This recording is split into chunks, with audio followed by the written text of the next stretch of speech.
Welcome to the Betting Above the Rim podcast. Today's date, February 10th, episode 122 of the Betting Above the Rim podcast. And let's get started with our tip-off topics. Lay off with, of course he's hurt.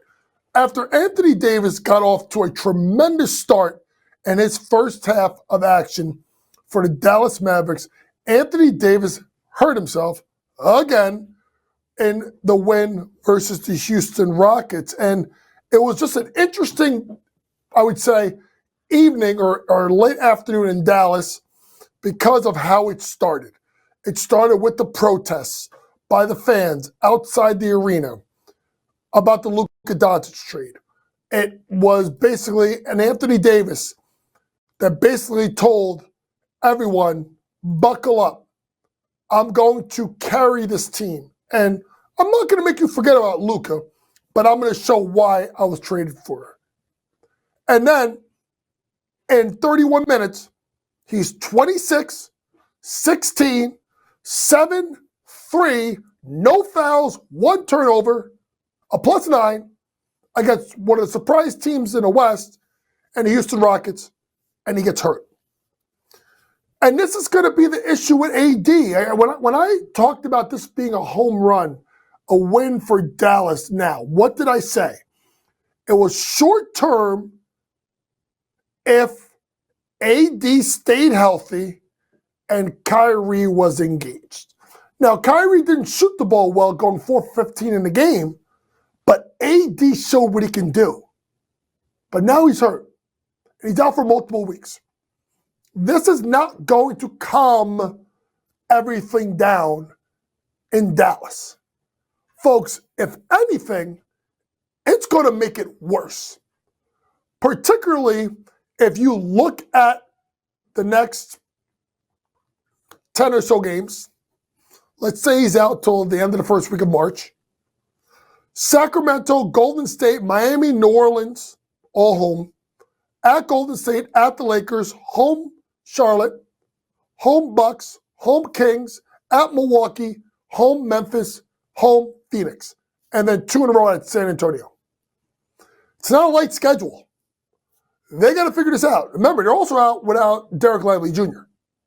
So, interesting times you have right now for the Dallas Mavericks. Moving on, speaking of Milwaukee, they got some bad news as well.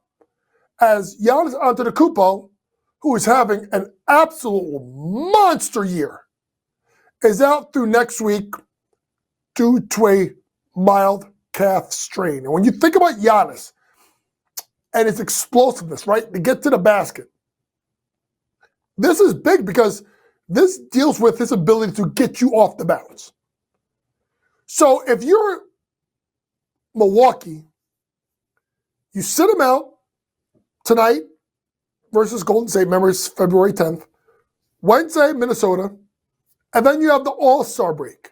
And then you have back-to-back games at the Clippers, home Clippers at Washington.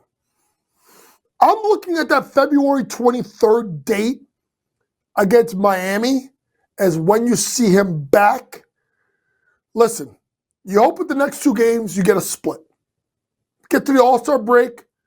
He's not going to play back-to-back games. So it doesn't make sense to bring him back to 23rd, 21st. It's that Miami game on February 23rd that makes the most sense. If you're the Bucks, you just want to get 2 of the next 4. You get 2 of the next 4. That puts you at 30-25 at the 55-game mark. 27 games left to go.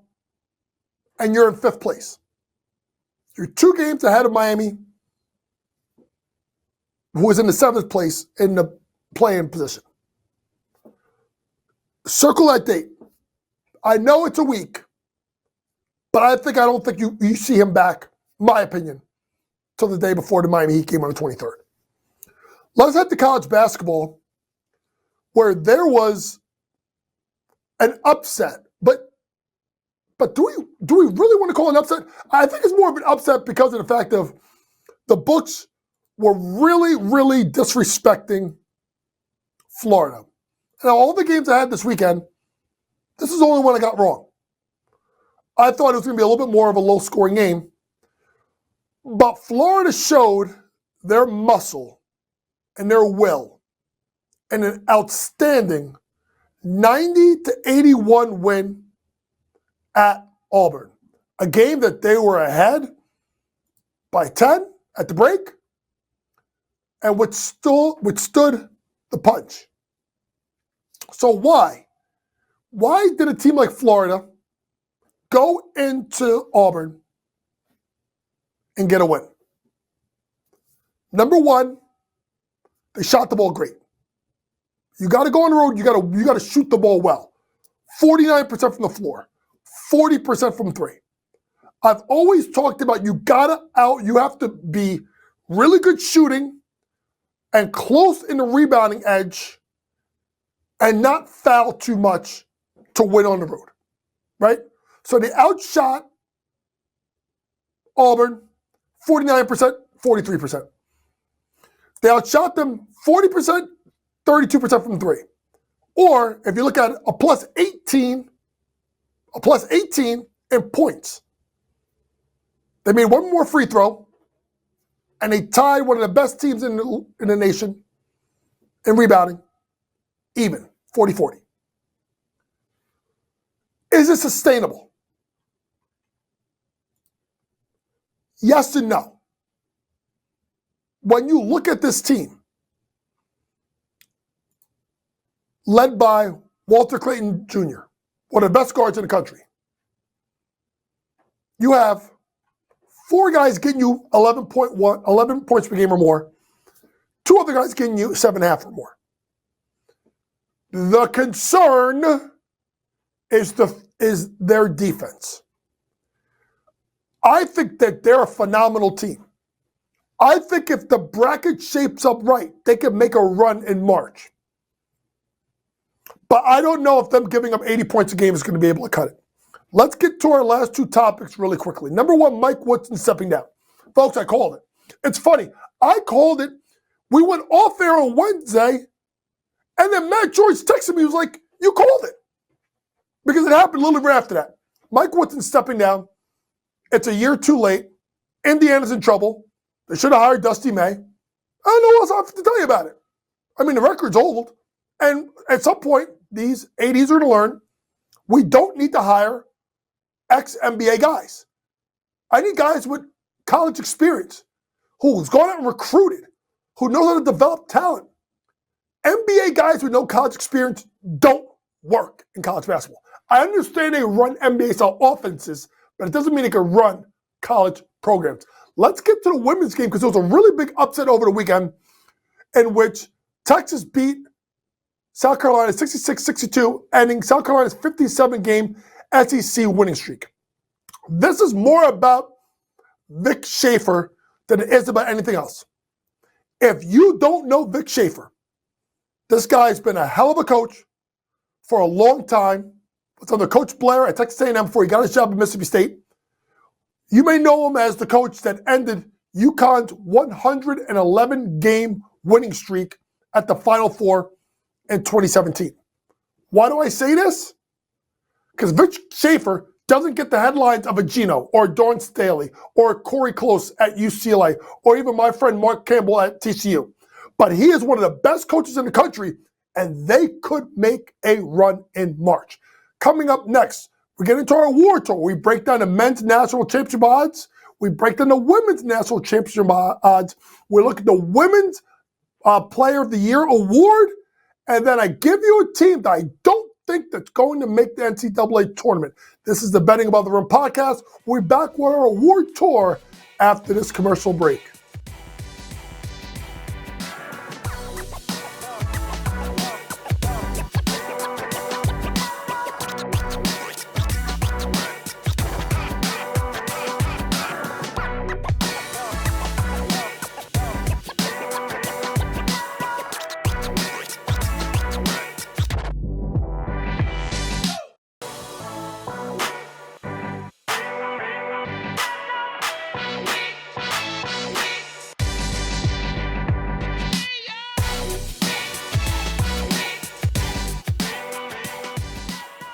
Welcome back to the Betting Above the Rim podcast, episode 122. And let's get into our award tour where we break down the futures markets in the NBA, college, and WNBA. And we're going to stick with college as we are getting into the meat of, I would just say the ending of the regular season coming up in March Madness around the corner.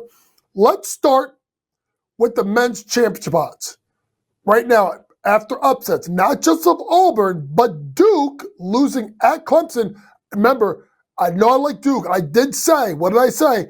If there was one trip-up spot left for Duke, it was at Little John. So shout out to Coach and his team after losing at home at Georgia Tech to turn around beating Duke on Saturday night. But the men's championship odds have shifted a little bit of a tighter window. Auburn at plus 440. Duke, 10 cents behind at 4.5. Houston at 9.5 along with Alabama. Florida moving up the boards to 13-1 after their win at Auburn. Tennessee and Iowa State. Remember, Iowa State got their big man back, 14-1. Arizona, Tommy Lloyd playing their best basketball of the season at 30-1, along with Texas Tech. And there he is, Slick Rick and St. John's at 30-1. Let's take this two steps, right? Top of the board, value. For top of the board for me, it's Houston. I have long said that they are defending at a level that you'll come to expect out of a Kelvin Sampson team. They're more dynamic offensively. They got to get Sharp back, who's been hurt. But they're playing at a level now defensively where you never worry about their defense. Can they score enough? And when you have a guard like LJ Cryer, you have yourself a chance. My producer, Matt George, and I both also like Alabama. When you think about the Crimson Tide, you think about guard play with Sears. You think about Nate Oates as a coach. Think about a team that's been there that came up short. But why last year? Defense. Getting Cliff Amore from Rutgers, I've said it many times, strengthens him defensively. And also move Grant Nelson to the 4, where I think is his natural position. Now, I know they still give up points, but that's because of the pace they play. Their shooting splits are crazy. If they could defend in the half-court game, they're actually a lot better than you think. Matt likes Florida, and obviously you can understand why based on what they did over the weekend. But I told you what my concerns are, but at 13-1 makes sense. So let's go bottom of the board and let's get away from the SEC. 30-1.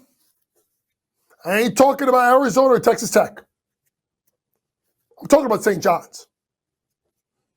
One of the best coaches of all time. And let me tell you something, folks. I've been talking about his name since we started this podcast. His name is Kadari Richmond. And he is one of the best players in the country. The problem with Kadari is you don't know. He's like what they say about Forrest Gump. He's like a box of chocolates. You never know what you're going to get. But damn, that chocolate been sweet the last 2 months, especially the last month. Did you see what he did to Marquette? Did you see the game before that, before he did to Providence? And did you see why he did not shoot the ball well versus UConn over the weekend? He closed the game. Great in the second half. 30-1. 30-1. I would not be sleeping on Rick Pitino. He's got guard play. He's got another guy in R.J. Lewis who can score. He's got a big and Uchafor. I'm telling you right now. And the way that they set up, I heard this today. I think John Rothstein reported this. The way they set it up, St. John's games at MSG for the Big East tournament are going to be considered neutral site. Why? Quad 1 wins. Quad 1 wins. That moves them up the board. So where they play some of their home games during the Big East season, the Big East tournament is the neutral court, which helps them in seeding. St. John's 30-1. Let's go to the women's side really quick. South Carolina 2-1. UCLA 4-1, Notre Dame 5.5, UConn 6, USC, Texas. I'm talking about the shape 7-1. LSU sliding 30-1. It's way too much, folks. I'm not going top of the board. I'm not going UCLA. I love them. Lauren Betts. We'll talk about her in a second. South Carolina. No. Matt likes Notre Dame. I still like UConn. I got this funny feeling that the stars are lined up because of her. Because of her. Because when she plays, and she wants to, she is her. And her is Paige Beckers. Matt likes Coach Ivy in Notre Dame. I'm sticking with UConn. Let's head to the Wooden Award. Crazy movement, folks. Juju Watkins, middle of last month, was at plus 105. Hannah Dog was plus 130. Paige at 3-1. And then Lauren Betts at 50-1. Well, things done changed now. Because Lauren Betts is now the leader at minus 105. Hannah Dog plus 210. Juju at plus 280. Remember, Paige missed time to kind of knocked her out of it. Lauren Betts, just so you know, star center from UCLA, who I think started her career at Stanford, already announced she's coming back next year for Corey Close to play with her sister. Imagine guarding those Twin Towers next year. But this is about now. Folks, it's Hannah Hidalgo. I ain't saying it because she's from Jersey. I mean, shout out to Jersey. We always in the building. But her game at 5'6", and what she does to impact the game, scoring, rebounding, assists, she should be it. Hannah Hidalgo would player of the year. Lastly, really quick, Vanderbilt plus 172 to not make the NCAA tournament. I think their schedule is loaded up. I think other teams are going to pass them. Great year for Vanderbilt, but they will not make the NCAA tournament. Coming up next, we'll get into our scouting report. We'll break down not 1, not 2, not 3, not 4, but 5 games over the next couple of days, leading off with the Knicks at the Pacers, and we'll go all the way and give you a couple of college basketball games. This is your Betting Above the Rim podcast. We'll be back with our scouting report after this commercial break.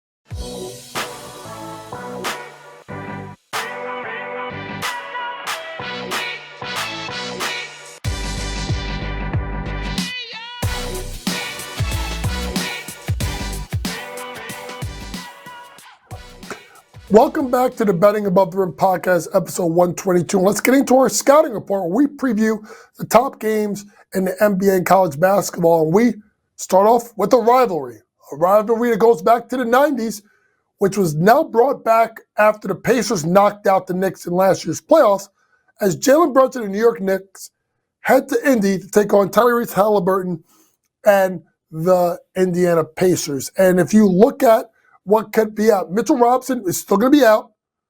I don't think OG Anunoby will be back until after the All-Star break. I think it's going to be a smart move for New York to kind of hold him out.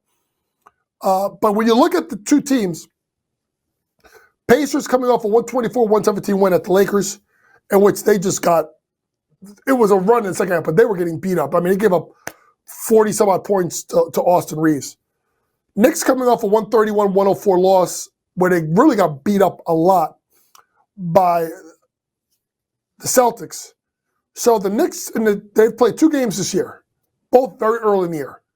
Knicks 123-98, Pacers 132-121. So if you look at it where the fact that the Knicks kind of give you about a 225.2 in regards to over-under average, Pacers at 232, you're probably looking at about a 227.5 will be my guess. I think you're going to get the Knicks in a bad mood. And you should see the Knicks look at the team total over. I think this game's going to be close to a pick'em. Look at the Knicks team total over. Obviously, I'll have plays tomorrow on my scouting report. Let's head to another game now on Wednesday night as Devin Booker and the Phoenix Suns, who is now like like the sands of our hourglass, so are the days of our lives, because they've become a damn soap opera. Head to Houston to take on Jalen Green and the Rockets. And when you look at the Suns, man, it's just, folks, it's just not a good scene. It's not a good scene what's going on there. They don't seem engaged. They don't seem dialed in. The whole KD trade, not trade, seems to be a mess. So to me, the Rockets also come in on a mess themselves. Losers of 5 games in a row. So one of the great stories of the NBA has taken a little bit of a speed bump. I'm sorry, they won last night, so lost 5 of the last 6, I should say. But it was the first game of a homestand, right? So to me, look at Houston. Houston minus the points. I think they find a way to get it done. Let's head to the college game. I told you at plus 172 that the slide was going to start for a great story and Vanderbilt. Well, here comes Janai Broome and Coach Pearl off a loss. Oh, what, they gave up 90 points. Yikes. That's not good for Vanderbilt. It isn't. I love Auburn minus the points. I love Auburn to hold Vanderbilt under their team total. Let's see what that comes out to. Remember, I said Auburn was not going to make the NCAA tournament. Remember this, folks. Home Auburn, at Tennessee, at Kentucky, home Ole Miss, at A&M, home Missouri, home Arkansas, who may need it to try and get in, at Georgia. You tell me where their wins are going to come in. Real quick, Tennessee, Kentucky. Kentucky's falling, folks, and they're falling fast. You got to like Rick Barnes in Tennessee on the road. I know the big win by Kentucky, 80-57 over South Carolina. I like Tennessee on the road. I think it's going to be close to pick them, or they actually will be getting points. Last game, Purdue, Michigan. Big matchup. This is going to decide the Big Ten title. Dusty May has been doing it all year, and it continues. Give me Michigan minus the points versus Purdue in a really big-time matchup. And that brings me really quick to a buzzer beater. We don't have a graphic because I'm just doing it off the cusp. I want to propose that college basketball start later than when they start second week of November. Either move back the tournament, start later. The more that they push back college football, the more it hurts college basketball. We got to find a way to protect the sport. This has been your Betting Above the Rim podcast, episode 122. For all things sports gambling, download the Sports Grid app, pregame, in-game, postgame, props, predictions, and more from the very best in the sports gambling industry. From our producer, Matty George, Vinny, who does a great job for the graphics, thank you for listening, folks. And remember, it's smarter to be on Sports Grid. Good night.